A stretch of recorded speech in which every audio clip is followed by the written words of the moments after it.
Hello dear students, Sunrise Education Point के YouTube channel पर आपका हार्दिक स्वागत है।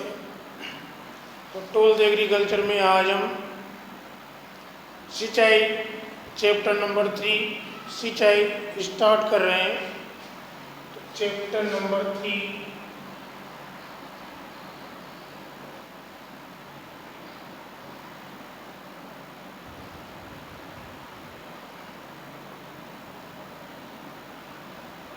सिंचाई, इसको इंग्लिश में बोलते हैं इरिगेशन।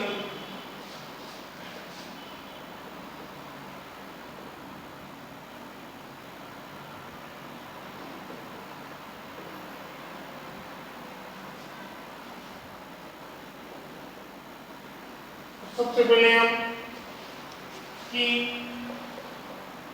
सिंचाई क्या होती है इसकी डेफिनेशन के बारे में डिस्कस करेंगे। सिंचाई की परिभाषा देखेंगे। तो देखो, पौधों की वृद्धि के लिए सिंचाई क्यों करते हैं? फसल के पौधों की वृद्धि के लिए। तो पौधों की वृद्धि के लिए मृदा में आवश्यक नमी की पूर्ति करने हेतु कृत्रिम रूप से पानी देने की जो क्रिया होती है उस क्रिया को हम क्या कहते हैं? सिंचाई कहते हैं। तो पौधों की वृद्धि के लिए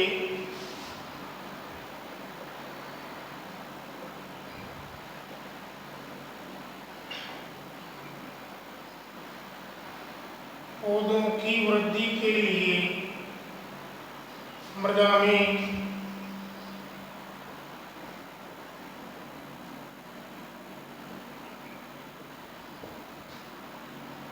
आवश्यक नमी की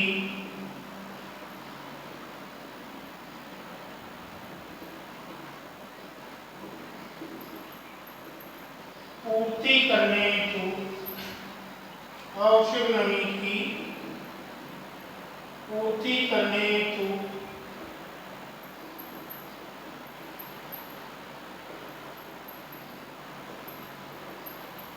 कृत्रिम रूप से पानी देने की क्रिया को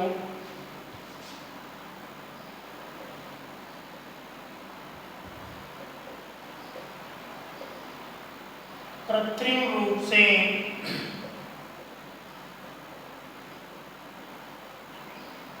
पानी देने की क्रिया को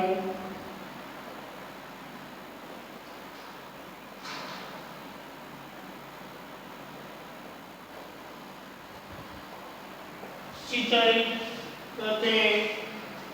ठीक है, तो बहुत सिंपल डेफिनेशन है कि पौधों की वृद्धि के लिए, इसके लिए पौधों की वृद्धि के लिए मृदा में आवश्यक नमी की पूर्ति करने हेतु, इसके लिए आवश्यक नमी की पूर्ति करने हेतु कृत्रिम रूप से पानी देने की जो क्रिया है उसे हम सिंचाई कहते हैं। ठीक है, जैसे हम ट्यूबवेल द्वारा, मोटर पंप के द्वारा फसल को पानी पिलाते हैं तो कृत्रिम विधियां होगी। ठीक है, और जब बारिश होती है तो वो क्या, प्राकृतिक वर्षा होती है, वो प्राकृतिक विधि होती है। तो उसको हम सिंचाई नहीं बोलेंगे। सिंचाई किसे बोलेंगे? कृत्रिम रूप से पानी देने की क्रिया जिसमें मनुष्य का हस्तक्षेप होना आवश्यक है उसे हम सिंचाई बोलते हैं। ठीक है, तो सिंचाई क्यों करते हैं? पौधों की वृद्धि के लिए मृदा में आवश्यक नमी की पूर्ति करने हेतु कृत्रिम रूप से पानी देने की क्रिया को सिंचाई कहते हैं। ठीक है, अब नेक्स्ट देखो, अब देखते हैं सिंचाई के उद्देश्य। नेक्स्ट जो बिंदु है अपना,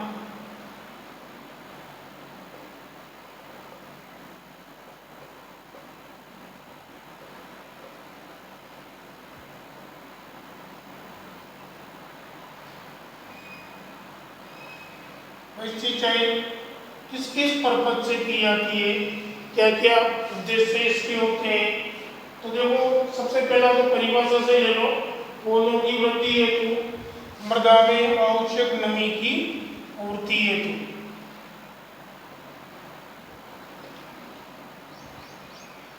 पौधों की वृद्धि के लिए मृदा में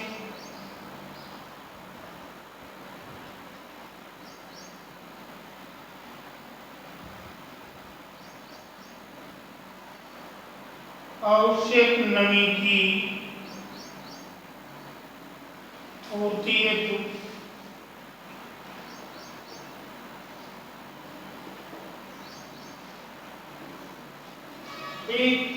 पहला उद्देश्य। दूसरा उद्देश्य देखो, फसल को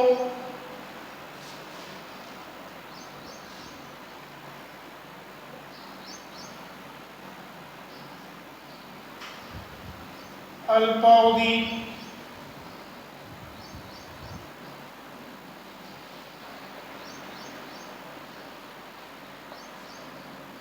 सूखे से बचाकर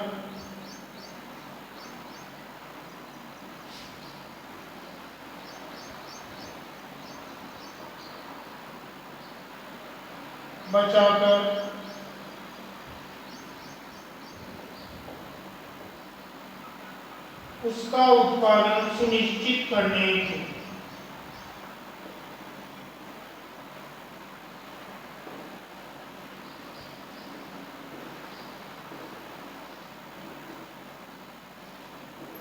देखो, अल्पावधि सूखा क्या होता है? जैसे खरीफ की फसलें बरसात में बोई जाती है, लेकिन कभी कभी क्या होता है कि लंबे समय तक बारिश नहीं होती। तो इस बारिश नहीं होने की अवस्था में अगर हम कृत्रिम रूप से ट्यूबवेल के द्वारा या किसी अन्य कृत्रिम साधन के द्वारा सिंचाई करते हैं, तो उससे क्या होता है, उससे फसल का उत्पादन सुनिश्चित किया जा सकता है। तो फसल को अल्पावधि सूखे से बचाकर उसका उत्पादन सुनिश्चित करना, ये भी एक सिंचाई का उद्देश्य है। या फसल को अल्पावधि सूखे से बचाकर उसका उत्पादन सुनिश्चित करना। ठीक है,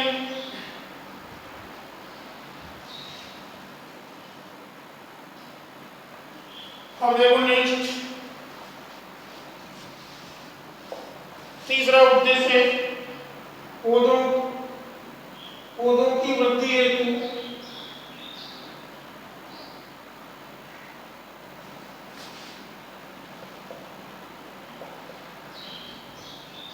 पौधों की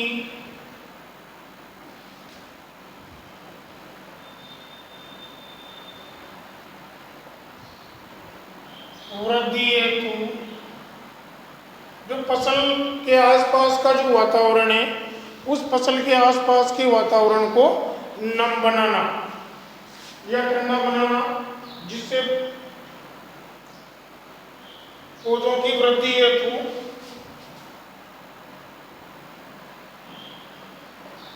फसल के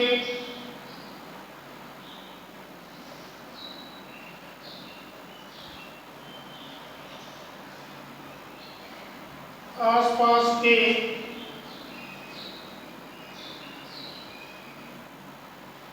वातावरण को ठंडा करके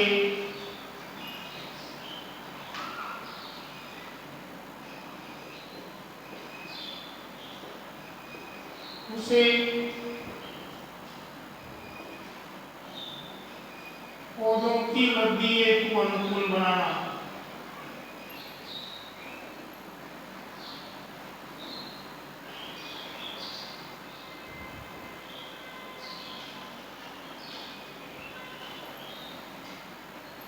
देखो, सिंचाई करने से क्या होता है कि जो फसल, जो खेत होता है, उस खेत के आसपास का वातावरण ठंडा हो जाता है। जो वो ठंडा वातावरण किसके लिए? पौधों की वृद्धि के हेतु अनुकूल होता है। तो उस फसल के आसपास के वातावरण को ठंडा बनाकर उसे पौध वृद्धि के हेतु या पौधों की वृद्धि के लिए अनुकूल बनाना, ये भी सिंचाई का उद्देश्य है। ठीक, नेक्स्ट जो उद्देश्य है सिंचाई का, वो है कर्षण परत को नरम करके, जो मृदा की ऊपरी परत है उसको बोलते हैं कर्षण परत, जहाँ तक फसल की जड़ें पहुँच सकती है। ठीक है, तो कर्षण परत को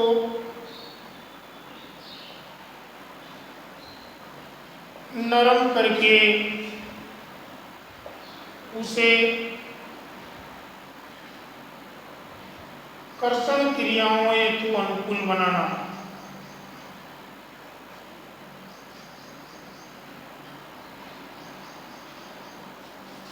उसे कर्षण क्रियाओं हेतु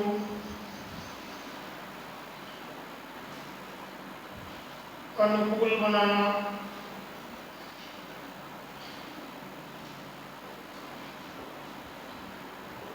ठीक है, आप समझते होंगे जैसे अभी सोयाबीन की फसल बो रखी है, जैसे सोयाबीन की फसल की कटाई होगी तो हम क्या करेंगे, हम उसमें अकाई जुताई करके पानी चलाएंगे, जिसको अपनी सामान्य भाषा में रेलना क्या बोलते हैं, रेलना या पलेवा करना भी बोलते हैं।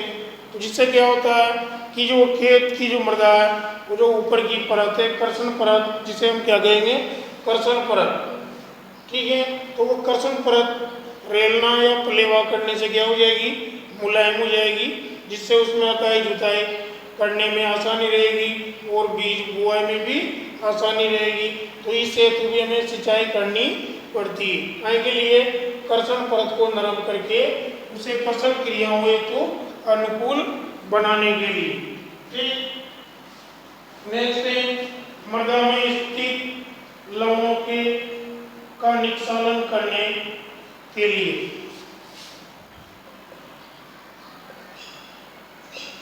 मृदा में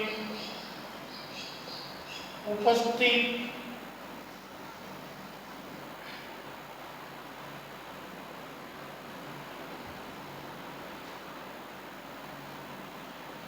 लवणों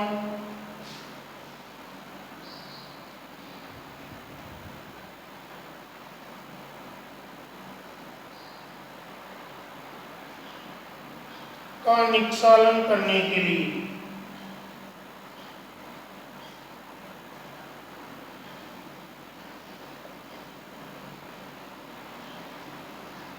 ठीक है, और छठा उद्देश्य है फसलों को, देखो फसलों को पाले से बचाने के लिए भी सिंचाई एक महत्वपूर्ण साधन है। जब पाला पड़ने की संभावना हो तो उस समय या उससे एक दिन पहले अगर खेत में हमने सिंचाई कर रखी है या कर दें तो फसल को पाले से बचाया जा सकता है।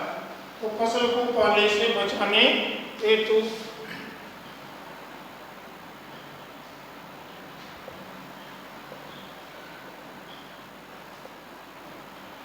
फसल को पाले से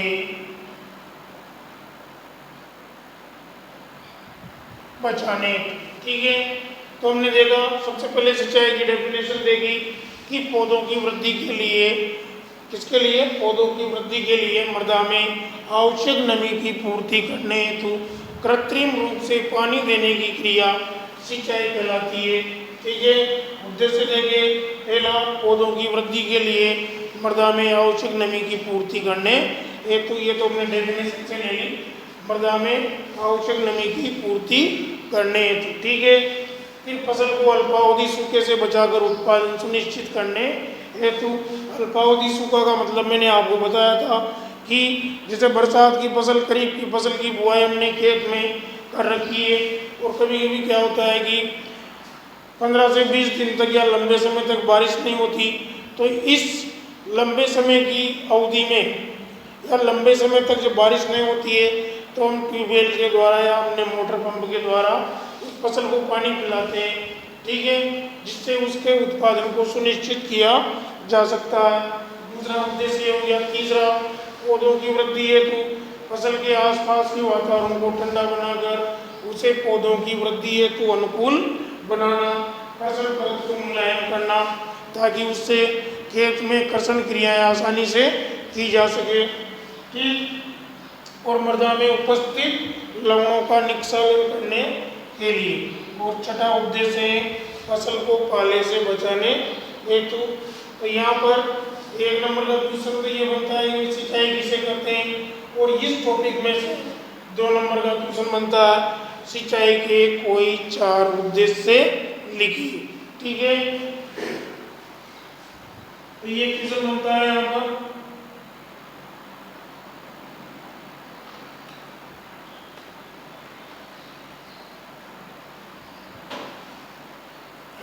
अब देखो नेक्स्ट जो टॉपिक है इसमें वो है फसल में सिंचाई कब करें।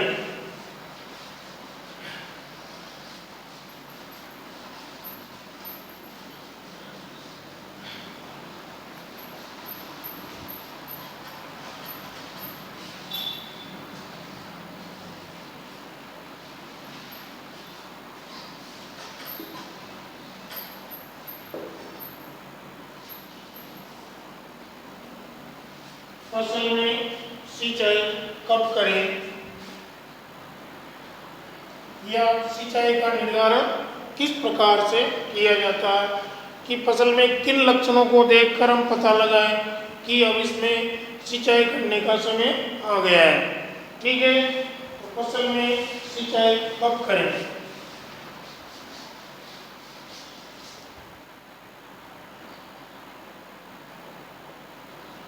फसल में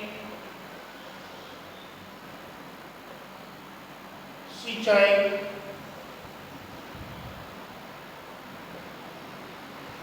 कब करें, या इसी को हम लिख सकते हैं फसलों में सिंचाई के समय का निर्धारण।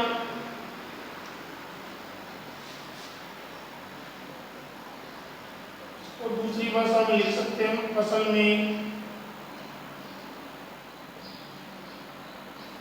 सिंचाई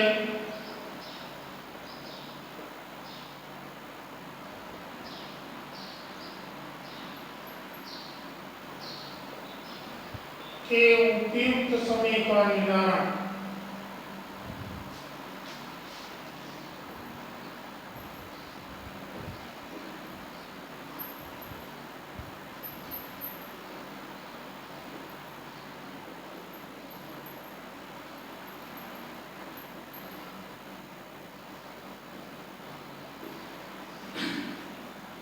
तो देखो, तो फसल में उपयुक्त समय पर सिंचाई करने के लिए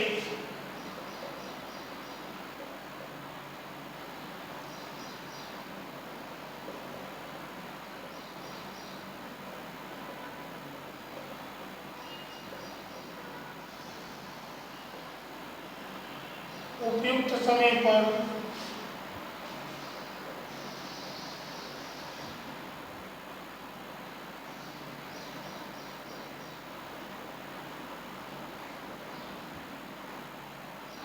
सिंचाई करने के लिए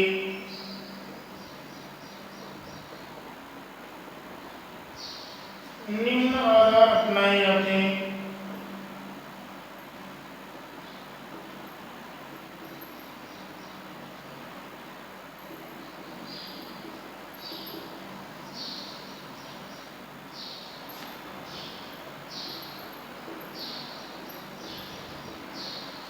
निम्न आधार अपनाए जाते हैं। सबसे पहले नंबर पे पौधों के आधार पर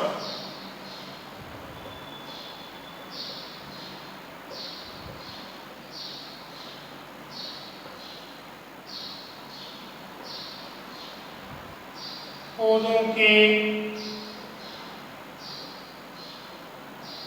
आधार पर, जो फसल के पौधे हैं उनके आधार पर किस प्रकार से हम सिंचाई के समय का निर्धारण कर सकते हैं।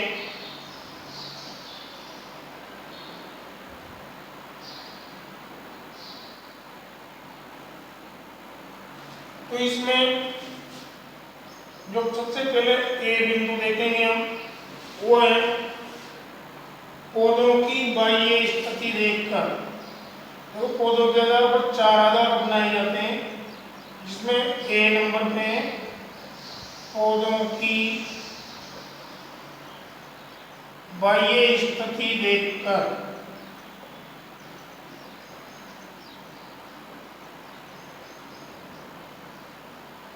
बाह्य स्थिति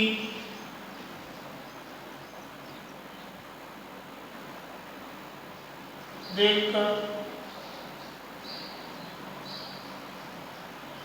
तो देखो, सिंपल तरीका है कि प्रातःकाल एवं दोपहर के समय खेत पर घूमने जाए। ठीक है, भाई दोपहर में तो स्वाभाविक है कि फसल के पौधे मुरझाए हुए दिखाई देते हैं, लेकिन आप लगातार 2 या 3 दिन तक अपने खेत पर घूमने जाए। कब कब जाए? एक तो जाए प्रातः काल के समय और एक जाओ दोपहर के समय, ठीक है। तो जिस दिन अगर आपको आपके खेत की फसल अगर सुबह के समय ही अगर उस फसल के पौधे मुरझाए हुए दिखाई देने लग जाए तो सोच लो कि अब फसल में सिंचाई की आवश्यकता है या सिंचाई करने का समय आ गया है, ठीक है। तो प्रातः काल एवं दोपहर के समय इसमें लिख सकते हैं हम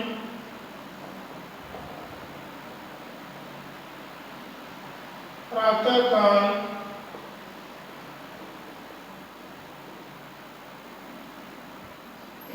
एवं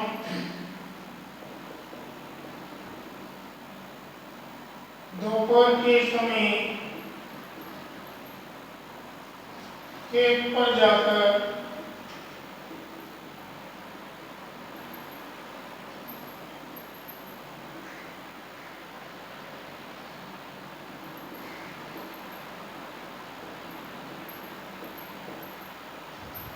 फसल के पौधों का अवलोकन करना चाहिए।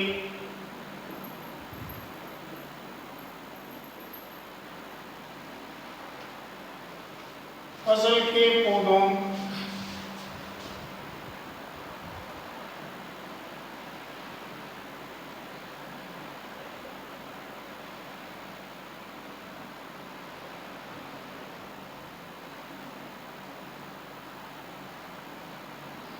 का अवलोकन करना चाहिए, ठीक है। यदि प्रातः काल के समय 2-3 दिन तक लगातार पत्तियां मुरझाई हुई दिखाई दे, यदि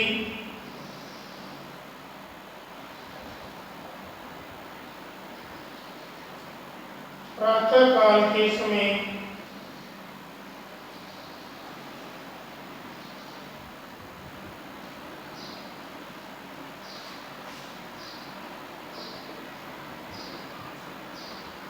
दो तीन दिन तक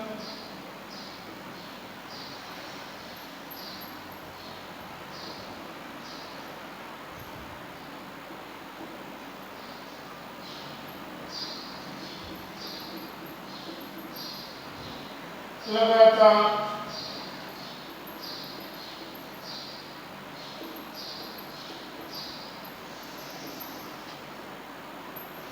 फसल के पौधों की पत्तियां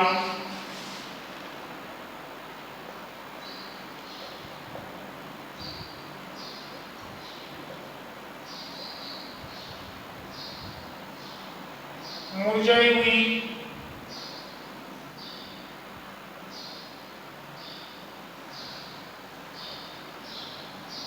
दिखाई दे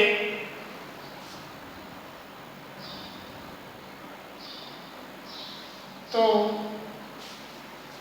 कितने दिन तक? लगातार 2 या 3 दिन तक पत्तियां मुरझाई हुई दिखाई दे तो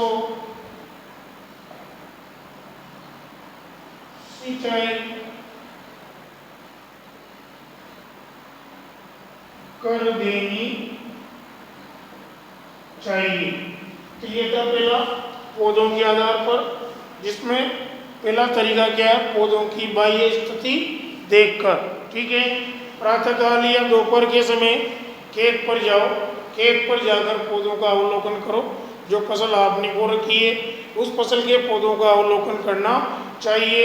और अगर जब हम सुबह के समय जाते हैं और देखते हैं अगर लगातार 2-3 दिन तक हमें सुबह के समय ही अगर फसल के पौधों की पत्तियां मुरझाई हुई दिखाई देती है तो सोच लेना चाहिए कि फसल में अब सिंचाई करने का समय आ गया है और उसमें बिना देरी किए तुरंत सिंचाई कर देनी चाहिए, ठीक है।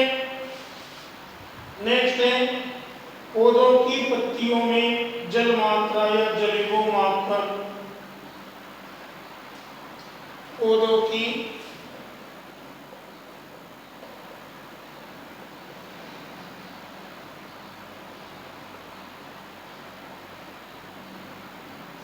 पत्तियों में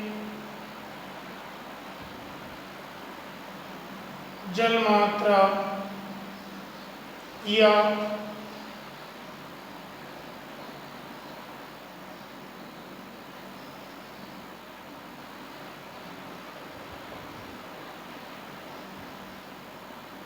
जल विभव मापकर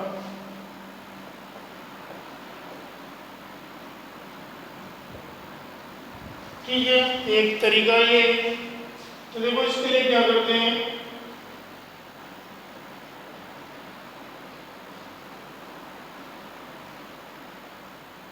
कि पौधों की पत्तियों की स्थिति एवं उनके वर्तमान जलीयों, पौधे की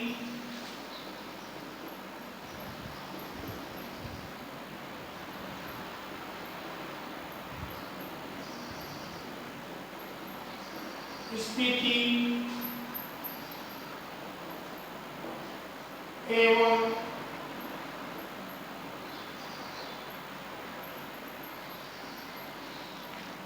उनके वर्तमान जल विभव को मापकर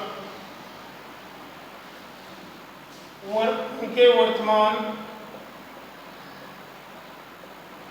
जल विभव या इसी को बोल सकते हैं हम जल की मात्रा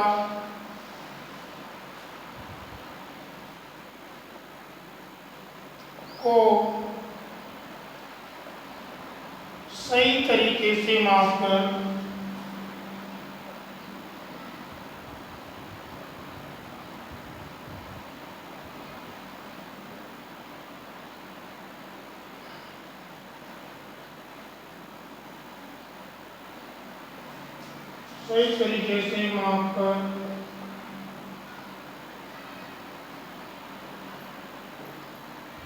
सिंचाई करना सबसे उपयुक्त माना जाता है।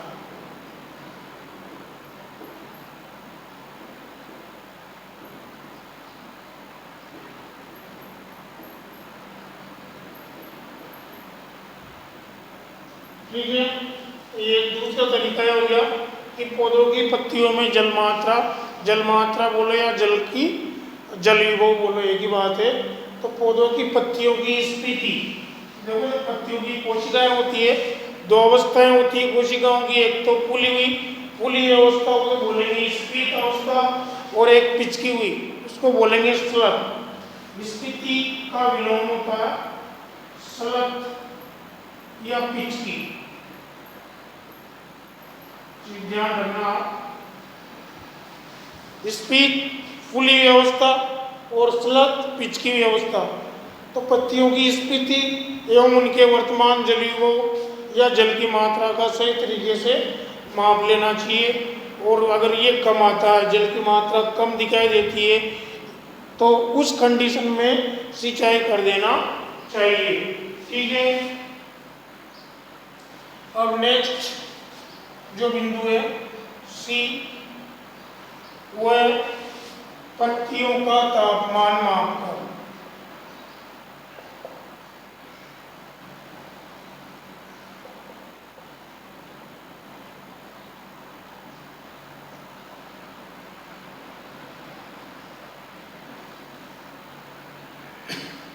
पत्तियों का तापमान मापकर, तो देखो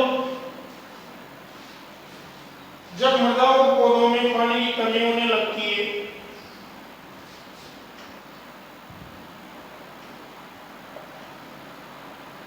जब मृदा वो पौधे में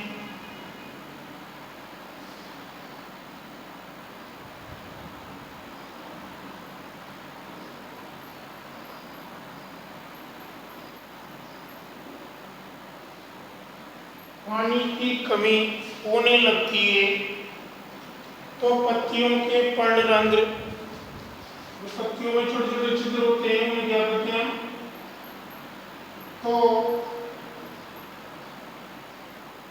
पत्तियों के पर्णरंध्र या इन्हीं को बोलते हैं स्टोमेटा। क्या बोलते हैं बच्चों? स्टोमेटा। तो ये जो पत्तियों के पर्णरंध्र या स्टोमेटा है, या तो पूर्ण रूप से बंद हो जाएंगे या फिर आंशिक रूप से बंद हो जाएंगे, जिससे जल की हानि कम होगी। ठीक है, पर्णरंध्र आंशिक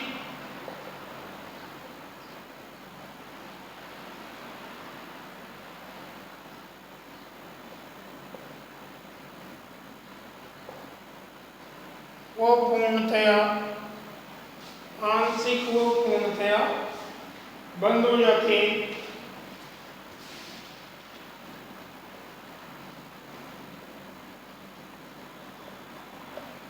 अब ऐसा होने से क्या होगा, जिससे वाष्पोत्सर्जन जो ट्रांसपायरेशन होता है,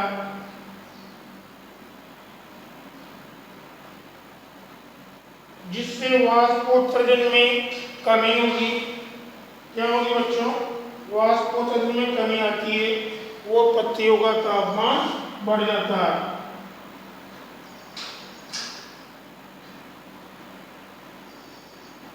वो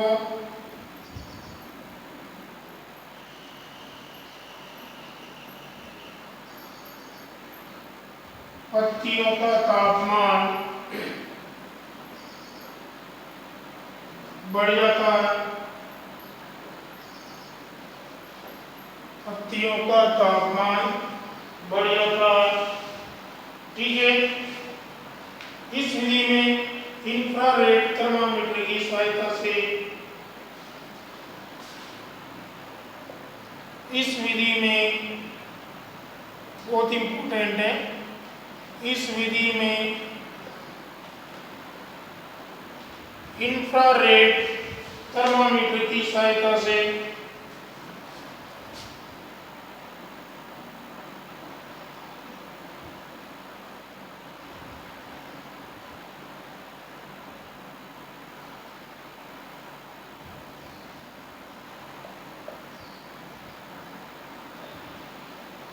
इसकी सहायता से इंफ्रारेड थर्मामीटर की सहायता से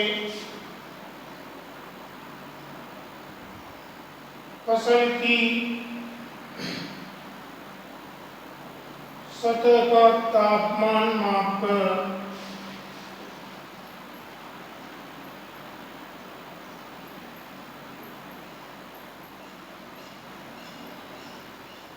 सिंचाई का निर्धारण करते हैं।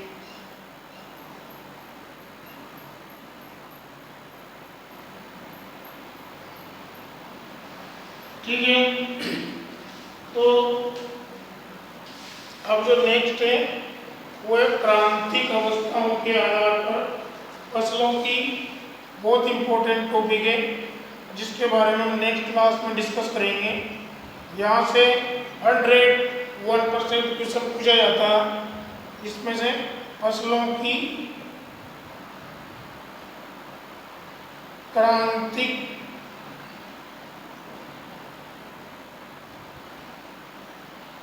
अवस्थाओं के आधार पर। ठीक है, इसको नेक्स्ट क्लास में देखेंगे। तो ध्यान रखना, फसल में सिंचाई कब करें या फसल में सिंचाई के उपयुक्त समय का निर्धारण किस प्रकार से किया जाता है।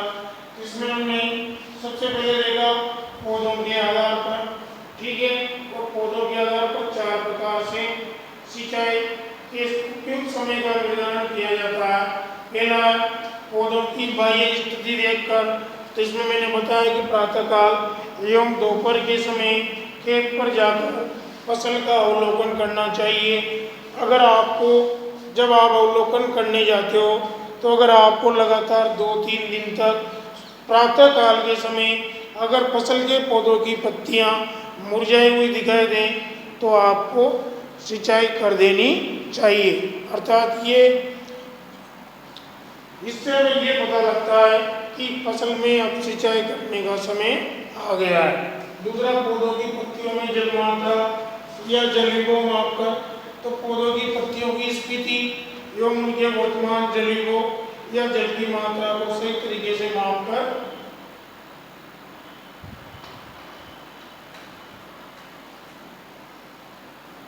सिंचाई करना सबसे उपयुक्त माना जाता है। ठीक है, फिर देखा हमने पत्तियों का तापमान माप कर।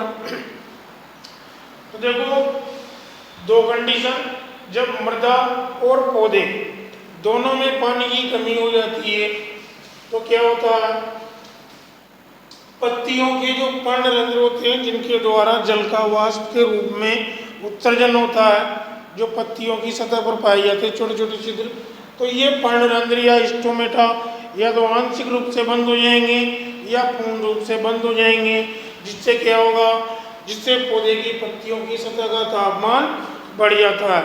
ठीक है, अर्थात ये लक्षण ये इंडिकेट करता है कि अब फसल में पानी की आवश्यकता है, अर्थात अब सिंचाई की जरूरत है। ठीक है, और इस विधि में किसका उपयोग करते हैं, इंफ्रारेड थर्मामीटर की सहायता से फसल की सतह का तापमान मापा जाता है और सिंचाई के समय का निर्धारण किया जाता है। तो बस आज के लिए बच्चों बस इतना है, बाकी हम नेक्स्ट क्लास में देखेंगे। नेक्स्ट टॉपिक फसलों की क्रांतिक अवस्थाओं के आधार पर, बहुत इंपॉर्टेंट टॉपिक है। ओके।